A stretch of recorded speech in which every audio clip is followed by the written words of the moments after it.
just do this. All right, let's start. All right, the topic of our presentation this evening is how to choose your best ABC show horse or pony in order to participate in some of the various shows that are held in Second Life. So before we start, I need to give the usual disclaimer that everything contained in this presentation is my opinion, and my opinion only. It does not reflect in any way, shape, form, style, or color the opinions of the owners of Equine Island, any of the judges, any of the competitors, etc., or anyone else. These are my opinions and my opinions alone. They are based upon my more than 600 different wins and the past 3 years in Second Life showing the ABC horse. So, you know, there's some basis for validity for my opinions, but of course your mileage may vary whether or not you apply them or not. So why would you care about what I would have to say? Well, first of all, I'm a very well-known equestrian in Second Life. I own Ladies Pleasure, an elite equestrian. Ladies Pleasure is one of the largest tech makers in Second Life, and Elite Equestrian is the maker of the Real Horse, which is the best horse avatar in Second Life. I frequently do dressage exhibitions, and I ride those with my various real horses. And, of course, I'm a well-known ABC pony breeder and competitor, and we provide horse and carriage services for Machinima and do a number of other things as well, including providing ramblers for charitable activities. And the primary reason that you would care is that at this point I've racked up in a fairly impressive win ratio with something in the area of 600 or so different wins across the different kinds of competition, whether they're like cross-country or jumping or dressage or vanity shows, which is the primary focus of this evening's presentation, and of course racing as well. So let's go ahead and talk a little bit about vanity or traits shows. When we talk about vanities, we're talking about the 7 characteristics that appear when you click an ABC horse and ask it for its stats. A vanity is the same thing as a trait, so when you hear people talking about the traits of their horse or the vanities of their horse, that's interchangeable and you're hearing pretty much the same thing. The traits that we'll concern ourselves with are breed, coat, eye, mane, tail, face, and legs. And you'll see that each one of these have different considerations, and we'll talk through that a little bit. Something else that we'll be talking about are the rarities of the different traits and how those have an impact on the horse that you might choose to show in some of the vanity fairs, and in turn it may have an impact on how you choose to breed. We'll talk about the overall look and feel of your horse or pony that you're choosing to bring to show and why that would have an impact on your placement. We'll talk about other competitors and the entries that they bring to the shows, and again, why that would have an impact and why you should care. And then finally, we'll talk a little bit about the different judges and their standards. So let's talk first about breed and coat. The two of these are two different traits because, of course, there are currently there's something like 55 breeds of ABC horses and 22 breeds of pony. Of course, that does change from time to time as they release new breeds. So as of this time, it's like 55 and 22 or so. But, you know, again, that changes on a fairly regular basis. The primary thing that you should know about breeds is that, first of all of the breeds have their own unique coats. And within the breeds, those unique coats will have varying rarity.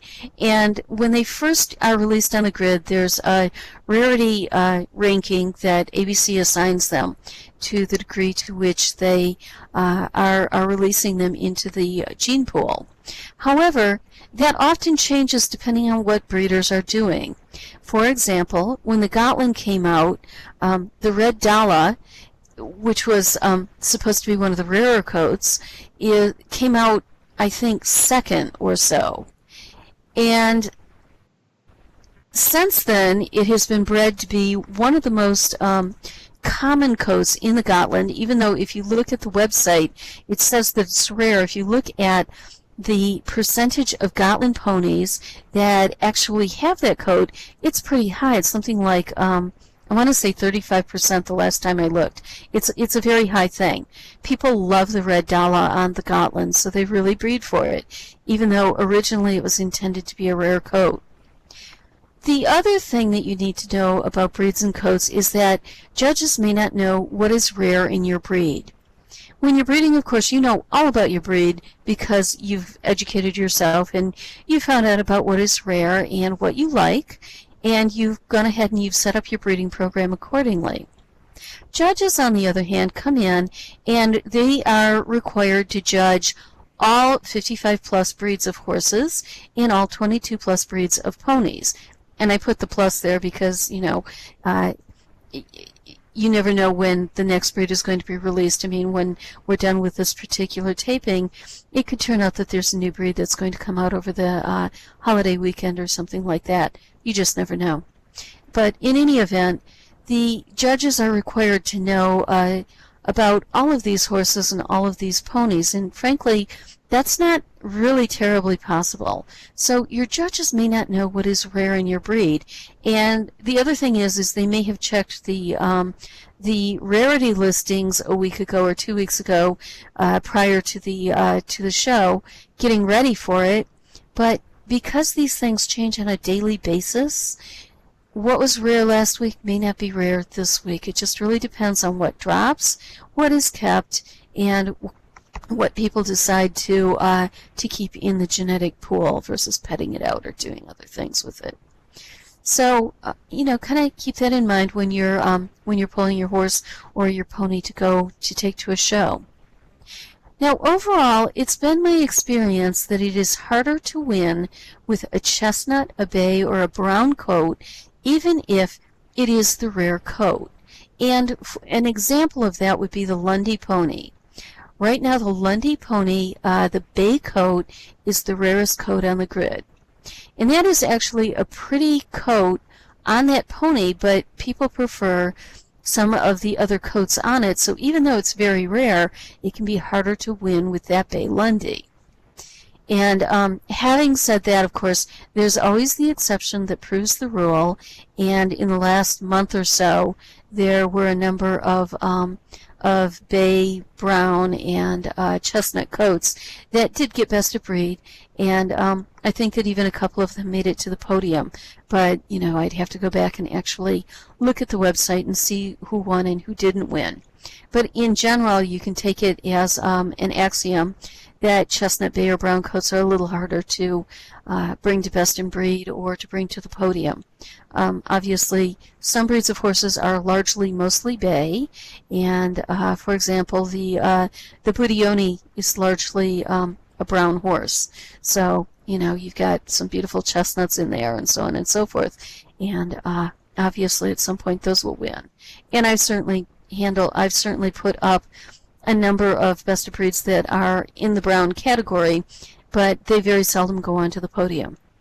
On the other hand, it's been my experience that pintos of various sorts, whether the Tobianos or the Skewbalds or the straight-up Piebalds or whatever, they do very well, as do black and various shades of gray. All of those do very, very well on the podium. Palominos and white horses, it wildly vary with that one. Judges really do seem to like those gaudier horses in the pinto black and gray coats, though. And if you go back and you look at the results on the Equine Island website, you'll see that that's carried out. You can just look at the pictures and see who won. The other thing that you should know in pulling a horse or a pony to go to show is that judges will often like the fantasy coats on ponies, but they will not like them on horses. It's very challenging to get a horse with a fantasy coat put up onto the podium. Occasionally it will happen. For example, last month, I believe that the best in breed was one of the Delabas with the kind of scaly anniversary coat. That, on the other hand, is uncommon. You very, very rarely see that. more often you see natural coats on the horses, and you will see a greater percentage of fantasy coats in the ponies. Although again, with the fantasy coats, when you look at the pictures of winners, fantasy coats, you might have maybe 25% of the podium will have a fantasy coat, and the rest will have natural coats. So, you know, your likelihood of winning with a fantasy coat is much lower. And I've brought fantasy coats myself and occasionally had them go onto the podium, but they were very spectacular in all other ways, and for whatever reason the judge just really liked that fantasy coat. On the other hand, I've never had a fantasy coat go to Best in Show, and I think I can only remember one or maybe two times that that's actually happened in the past year. So, you know, your mileage may vary on that, but keep that in mind. So the next trait that we'll take a look at of our eyes, because of course eyes are something that will really differentiate your horse and either make it stand out or will sink it in the lineup. And as you can see by the ribbon on the bottom of the slide, you can see we have some beautiful eyes in this lineup. We have that Pegasus eye at the front, and then a really beautiful Artemis eye on that Bayroan. And then further back there's some pink eye, and I'm not sure what that was. It may have been, oh, I don't know, it may have been a Cupid eye or something like that. I honestly don't remember at this point. Horses and ponies both have their own eye sets.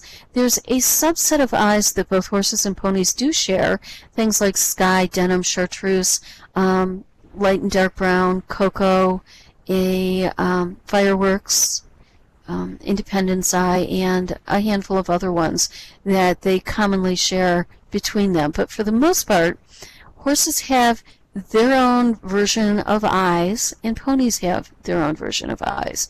And for the most part, you won't run across those common subset eyes. So when you're talking about, you know, putting a really pretty eye on either a horse or a pony, keep in mind that you have far more eyes that you can put on a horse than you do for a pony. There are far fewer eyes for ponies. Common eyes can drag a score down. When a judge is looking at the lineup and they have two horses that are, you know, in their mind at least, equally about the same. Maybe they've got a similar coat, they've got maybe the same vanities as far as leg markings and mane and tail and so on and so forth. But what really makes them stand out is that one has a common eye, something like a sky eye or an ice eye or a denim eye or, you know, heaven help us, one of the brown eyes. And the other one has a really rare spectacular eye that looks great on the coat. The judge will probably go for the really rare spectacular eye, unless they're one of the judges who wants a natural look, which is, you know, very possible. But for the most part, in my experience, common eyes tend to not be placed on the podium so often.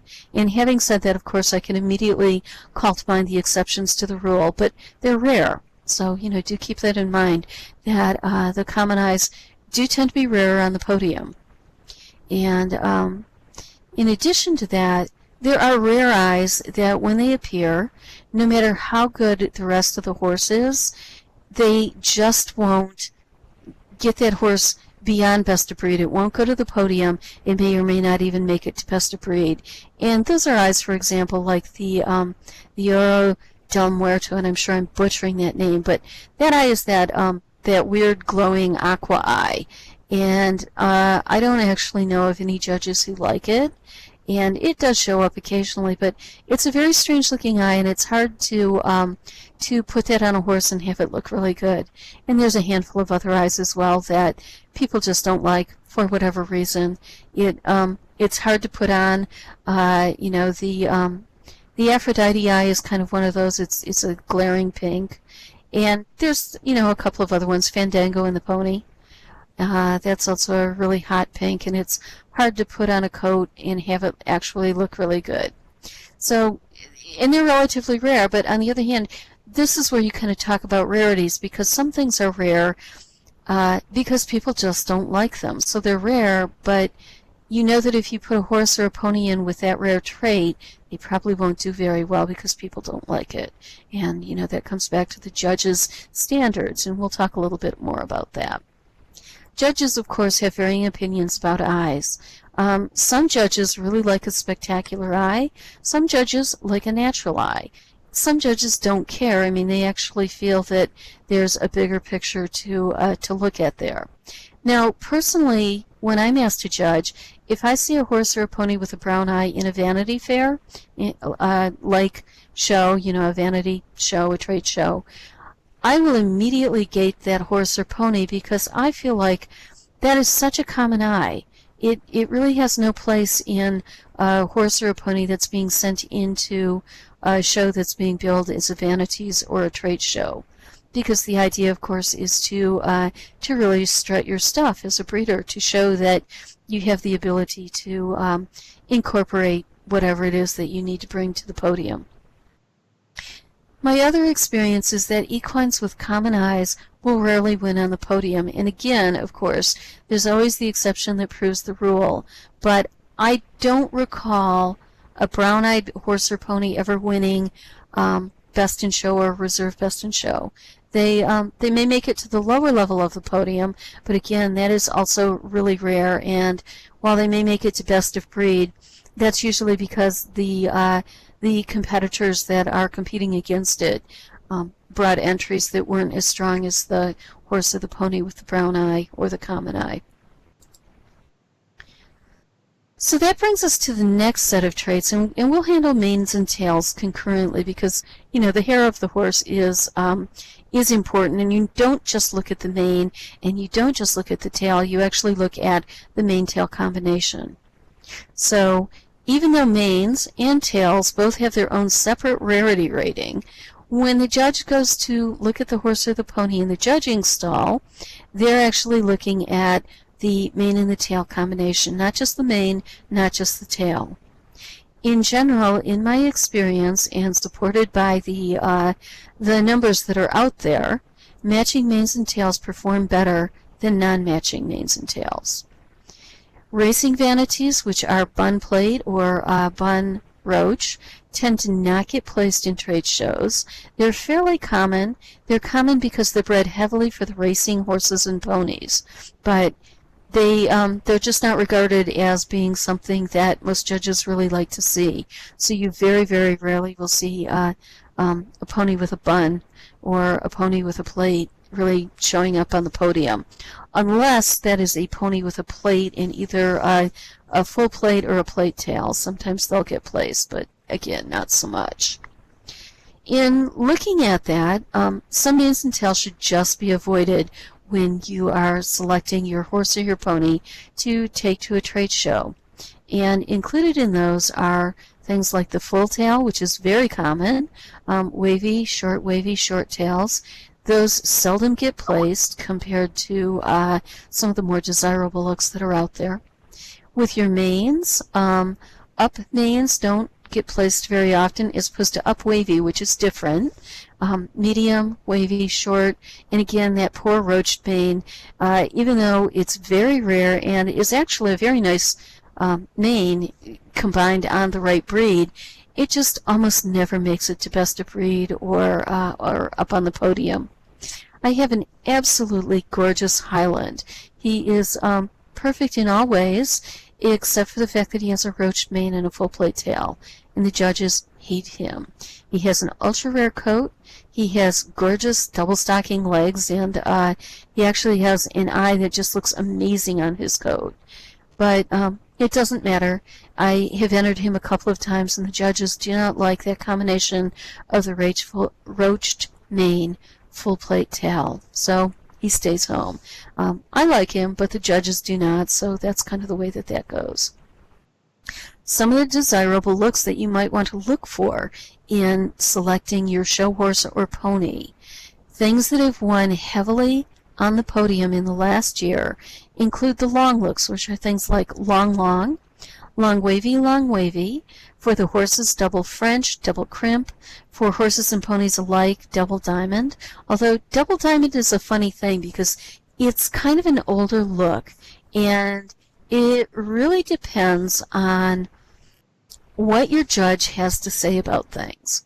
Whether or not they like to see those double diamonds, or whether they're more interested in the double French or the double crimp, or the long wavy, long, whatever it is that they're looking for. You may also find running braid plate to be placed up, depending on how your judge is looking at things. On some breeds, the Mohawk war knot is very popular and will get put at least through best of breed. Button mud will occasionally, you'll see those up there, and the button long straight. Sometimes what you'll see as well is you'll see an up wavy horse or pony that will make it to best of breed, and occasionally they'll even go to best in show. Now, personally, that is a look that I find very, very attractive, particularly on ponies, because it looks wing-tossed and wild. But the judges don't always agree. I mean, if you look at the statistics, you'll find that the long looks, which are long wavy, double French, double crimp, double diamond, they've taken something like 30 or 35% of the podium slots in the past year, and that's really quite a lot. So, when you're pulling your horse or pony, if you've got two that are relatively the same, but one has a long look and the other one has some sort of a different look, depending on what your goal is. I mean, maybe you don't care and you just love your up wavy, and you think it's spectacular in all ways. At the end of the day, of course, you have to decide why you're showing. Are you showing because your goal is to win, or are you showing because you want to have fun with it? There's a lot of different reasons. Like, I show horses and ponies that I know largely won't have a chance of going terribly high, just because sometimes I like to show off, some of the stuff that I've got back in my breeding paddock. So, your mileage may vary, and you'll just need to play with that and see what really works for you. Because, again, the breed and the coat and the rest of that all come into it as well. And having said that, the best in show for the Kayla show a couple of months ago was this truly astonishing Bear Classic up wavy Kayla, and it was just spectacular. And I and two other judges both agreed, and it went to best in show, so it was pretty exciting. So let's talk a little bit about the white markings on your horse or your pony. White markings are also referred to as chrome, and some judges like a very chromy look, and some judges do not. It really just wildly depends. Personally, I fall into the camp of liking a horse or a pony with a lot of chrome, depending on the breed, or no chrome at all, again, depending on the breed. And I refer back to the Kayla that took best in show, that had a bare face and classic legs, which means that it had no white markings on its legs, and an up wavy mane, and a really beautiful eye on the coat, and it was just spectacular. So your face and your legs are the same for horses and ponies. Your face is almost the same. I think there's a couple of faces that the horses have that the ponies do not have. But for the most part, when you go back and look at that, they're pretty much the same.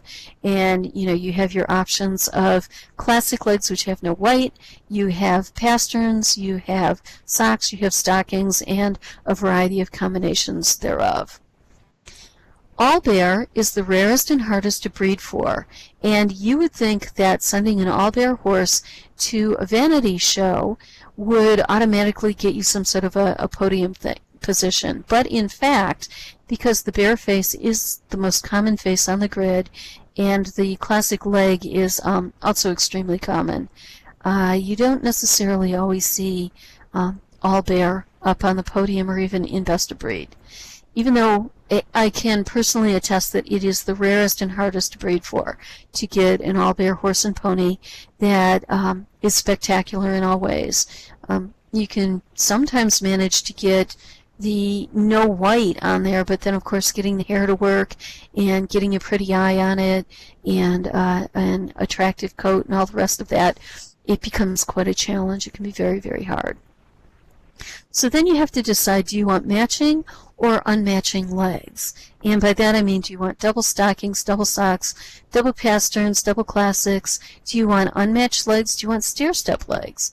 I personally am a big fan of stair-step legs. The judges don't like it, or very few of them do. So bringing them to a show usually means that, if the pony gets placed at all, it'll, maybe take second or third, possibly best of breed, depending on what else is being brought to the show. So, think about that carefully.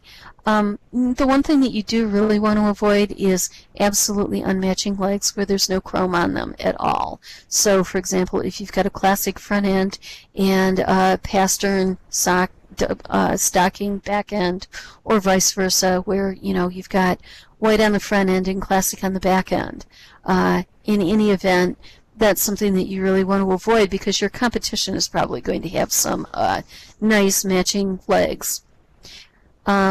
Faces, bold faces tend to do really, really well. Sometimes you'll find that horses or ponies with a less bold face gets up there. The broken stripe is fairly rare. The blaze is a very nice marking, and it's fairly uncommon still.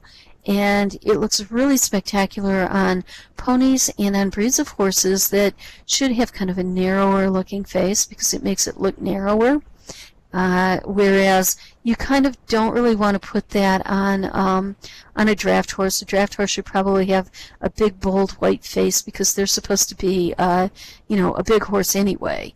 And putting a big, bold, white face on it makes their head look bigger. And that is not a negative thing when you've got a big, floofy, stompy foot that you're putting out there. When you're looking at the statistics and looking to see who's won, one of the things that you will find is that double stockings and double socks and bold faces win more than other legs and faces, whatever the combination is that you're bringing forward.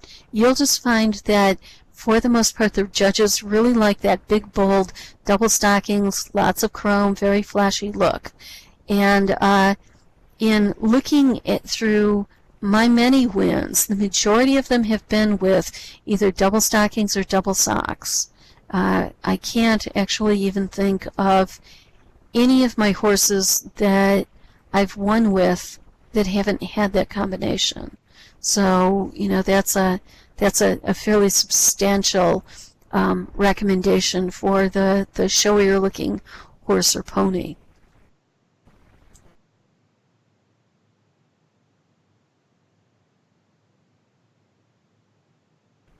Okay. So let's talk a little bit about things that you should avoid in choosing your show horse or your show pony. First of all, common eyes. We talked a little bit about that. If you have a horse that is truly spectacular, it may be able to carry the common eyes past as long as the overall look and feel is really spectacular. But on the other hand, it's like, if you can avoid it, do it. It really doesn't greatly aid the presentation of your horse, and it may actively count against it. Mismatched hair will often set you down. It's very, very, very rare to see a horse or a pony with like a full tail or otherwise mismatched manes and tails up on the podium. You just rarely see it. You look at the statistics, and again, they're just not there for that. As a rule of thumb, you'll kind of want to avoid mismatched legs. There are some judges who really like it, but they're rare. And keeping in mind that when you are being judged at particularly Vanity Fair, you have 3 objective judges, all of whom have their own standards, and if only one of them likes mismatched legs and the other 2 do not, then you've just kind of shot yourself in the foot. And looking at the statistics, most of the judges really do like matched legs. So the odds of you getting 3 that love mismatched legs are pretty, pretty low. For the most part, you also want to avoid bare faces or legs unless the whole horse itself is bare. And again, that's because the whole horse itself being bare is hard to breed for. And I can think of several horses that have taken Best in Show where they've been totally bare, and the horse itself was just completely spectacular. I think in the last year there have been something like 3 of those or 2 of those. 2 I can think of right offhand. One was a stunning Friesian owned by Peebo that was pure black, and its name is Cole, and I believe she still has that. And then Starlight Dupree owns an absolutely stunning saddlebred that was also best in show. That was a buckskin, and all bare, perfectly bare, with beautiful eyes. So, those 2 really deserve their best in show. Other things to avoid: poor sportsmanship. It kind of pains me to even have to bring this up, but there are people in the world who just really don't get the fact that being a poor sport doesn't move anyone forward. People show at horse show because it's fun and because they enjoy it. And so, having drama fits, having moments about the judging, attacking the show officials, claiming that, there's bias, yada, yada, yada, yada, all of the rest of that, it doesn't reflect on the show. It reflects on you. So, keep that in mind, that when you're dealing with show officials or you're dealing with your other competitors, that, hello, please, thank you, those are all really good and worthwhile things, and skip the drama. No one wants to hear it, really. No one cares about how you think that, something was rigged or all of the rest of that. I mean, if you think something was rigged, just don't go to that show. It's as simple as that. There's no need to get into it any further. So, other considerations. We talked a little bit about rarities, and in general, it's a nice idea to bring your horses and ponies that are fairly rare. And if you look at this ribbon along the bottom, it's actually kind of interesting, because the 8th place horse back there is actually sporting the ultra rare Highland coat, and the Highland is not a very common pony at all. And then next up, who beat him out, is the Blue Dollar Gotland, and as I mentioned before, the red and blue Dollar coats are quite common. So the rarity doesn't always take the stand, and the next pony up is also has a common coat. That blue roan coat on the Shetland is quite common, and so you see a lot of that actually out there. And again, both of those ponies were placed over the Highland with the ultra rare coat. So rarities don't always get it. It really depends on what the judge liked. The judge obviously didn't think much of that chocolate coat, as opposed to the Blue Dowland or the Shetland judges, I should say. It took 3 judges to get there. It may very well have been that they were looking at the overall look and feel, and they decided that the Blue Dollar was put together a little bit more prettily than the chocolate Highland. So they do look at that overall look and feel of the horse or the pony. The other thing that you need to take into consideration is other competitors and their entries.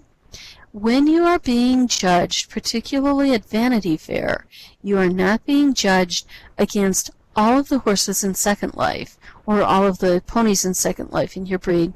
What you're being judged against is you're being judged against the 10 entries or less that are actually in your breed stall.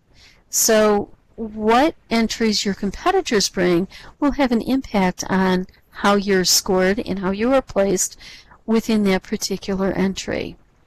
If you have a rare horse or pony and it's exceptional, then you would not be surprised to see that your horse or pony were put ahead a little bit. On the other hand, there are horses and ponies where the breeds are very, very popular, and the judge may have a personal bias towards those breeds. There's no way for you to know, and personal opinion is a little bit different than having any other kind of a bias. So that kind of leads into judges and their standards. There are 3 independent judges that do judge at Vanity Fair. Other shows have their own rules, but we're primarily talking about Vanity Fair here. Those judges, when they're sent out, are not directed to do anything except taught how to properly fill in their score sheet. I've judged 2 shows myself, and I can safely say that, first of all, I can talk about the instructions that I was given, which were basically, here's your link for your spreadsheet. This is how you need to go about filling it out, and, told basically just how to complete my spreadsheet in such a way that a clear winner was delivered, whether I needed to have integers or whether or not I needed to score them by decimal points if that was needed. But other than that, I was not told that specific breeds, specific coats, I was not told that rarities should be counted up or down. I was not told that any particular trait was of more or less value. I was just turned loose with my knowledge to go judge the show according to my standards and according to my opinions. Likewise, all of the other judges are handled in the same way. We're completely objective. At no point do the show staff, organizers, or owners come and talk to us, and in fact, the individuals who are competing do not usually know who the judges are. So, your judges are very much left alone to do their thing. There's no bias built in that way. There's no way to fix that show, because if you don't know who the judges are, there's no way that you can pull for a judge's sensibilities, and there's just no foolishness about that. The other thing is that when judges are judging, you will find that all of the judging is done by 24 hours before the awards. And once those numbers go in, once the scores go in, that's it. It's done. There's no revisiting of the scores. There's no anything. And quite often, it'll be a big surprise to everyone as to who won, because really, the people who are doing the scoring and the totaling are not showing. So there's no bias that way. And, keep that in mind when you're considering how things are going. You had 3 independent judges at Vanity Fair, and none of them were told how to judge. They're turned loose, and they use their own standard, their own opinion, and they either make it happen or they don't.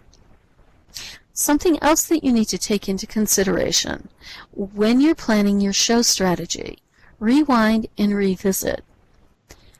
Often what I'll see people with really spectacular horses or ponies that are not placed under one panel of those 3 judges, and they get disheartened and they take that really gorgeous little horse or pony away, and I don't know what they do with it. I don't know if they breed with it, CR with it, whatever.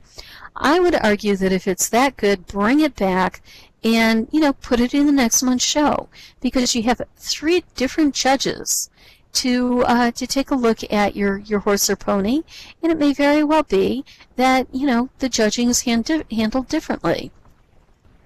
I have a horse that was unplaced in 1 month.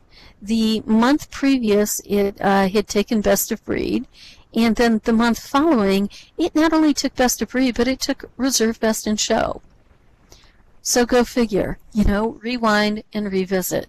It really depends on who your judges are and what they're looking for. When you're looking at your horses or your ponies, keep in mind that nothing, trying to second guess the judges is unwise, because nothing can replace breeding to your own well-defined standard, whatever your standard may be.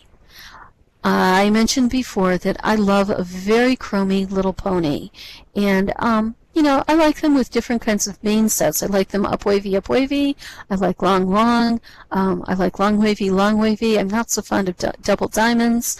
I do like running braid plates, and those tend to be things that I breed for. Less so for double diamonds. I don't have a lot of those, but I do have a lot of longs. I do have a lot of long wavy, and they're all very, very chromy. Double stockings or double socks, or else they just don't get to live. That's just kind of the way of it. And the funny thing about that is people can walk along the pony stalls and they can always tell when there's, an LP pony. because I have such a strong, well-defined standard that people can look at something and it will either be a pony that I bred or it'll be a pony that came out of my bloodstock. Usually 1 or 2 generations away, because it's that strong after 30 generations. So, don't let a trend shove your breeding off your standard. That's such a bad idea. Because hopefully you've spent a lot of time creating your look and your feel with your horse or your pony, and the one thing you really, really, really don't want to do is let a 2-month trend suddenly push you off balance and push you into a new direction. Stay the course with your breeding program. It's the only way that you can get really good and really strong. The other thing that you need to look at, we're talking about Vanity Fairs and trade shows here, but there are other kinds of competitions and other kinds of competitions that you can breed for. You can breed for the racetrack. You can also breed for show or cross-country jumping. Now, I breed very specifically. I have a very specific line that I use to breed for my cross-country competitive ponies, and they may have an ultra-rare coat, but for the most part, those are remarkably ugly ponies, but God, do they have the stats, and they can bring it every time.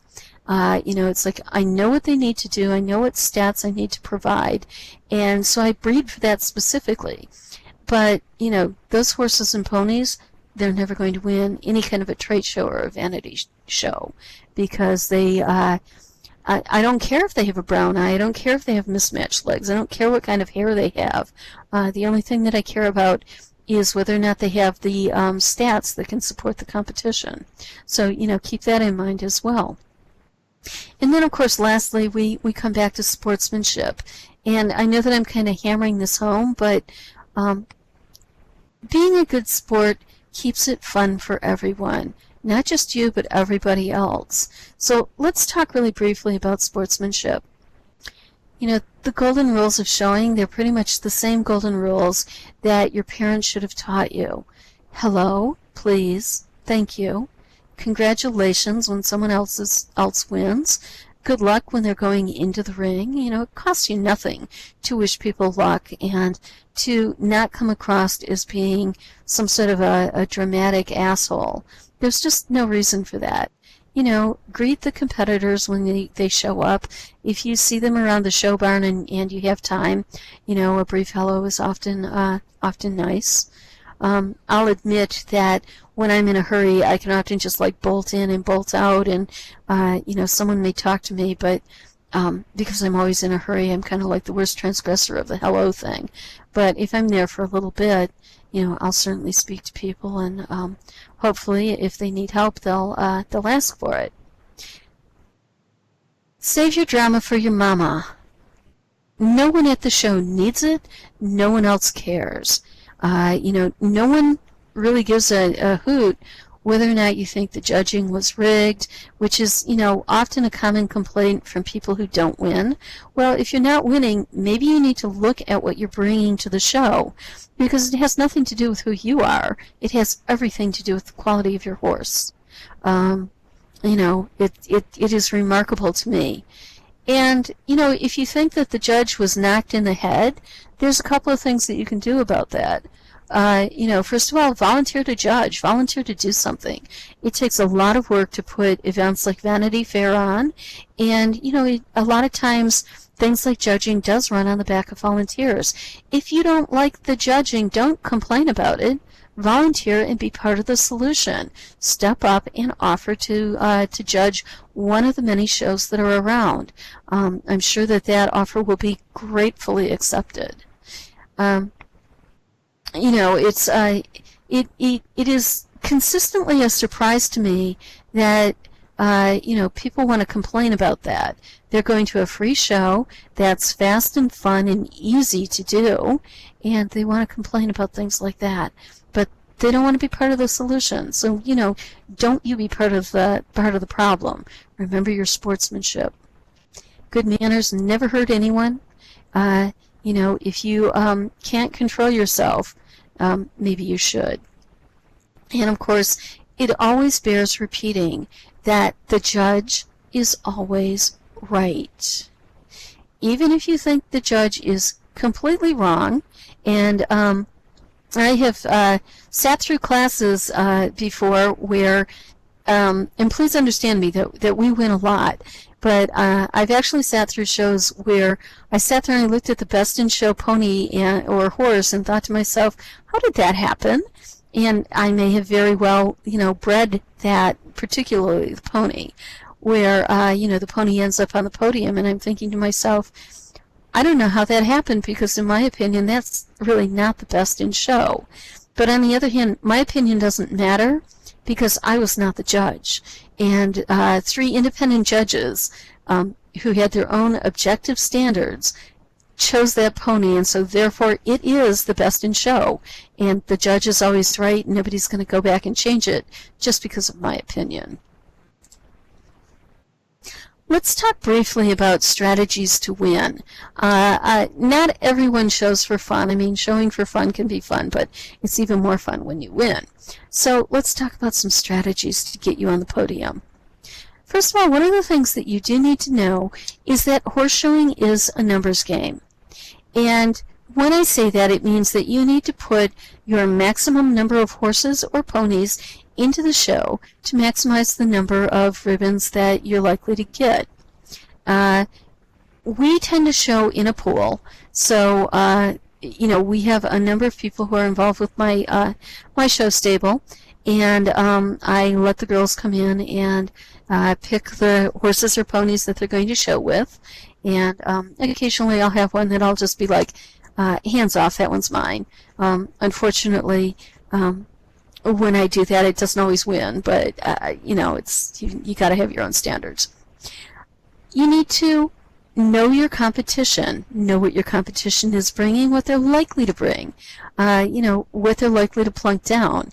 It's always kind of amusing to me when I see some of my ponies that I've sold that are being brought out by my competition to put out, and sometimes, of course, they beat out ponies that I myself specifically still own, and that's always kind of amusing because I can't win. I can't lose in that situation because it's either my pony or a pony I bred. And that leads us to sales strategies. Think about the horses that you're selling. Are those horses that you want to meet on the podium? If it's important to you to win for yourself, you may not want to sell them. On the other hand, if the only thing that you care about is seeing your brand up on the podium, by all means, sell them, because that increases the likelihood of playing the numbers game really, really well, as I mentioned before. And it is a numbers game. The more of your bloodstock that you can get out there, the more likely it is that one of your horses or ponies will be chosen for best of breed and then have the chance to go onto the podium. Buying strategies. I know there are some people out there who just say, there's no way I would ever show a horse or pony that I myself did not breed.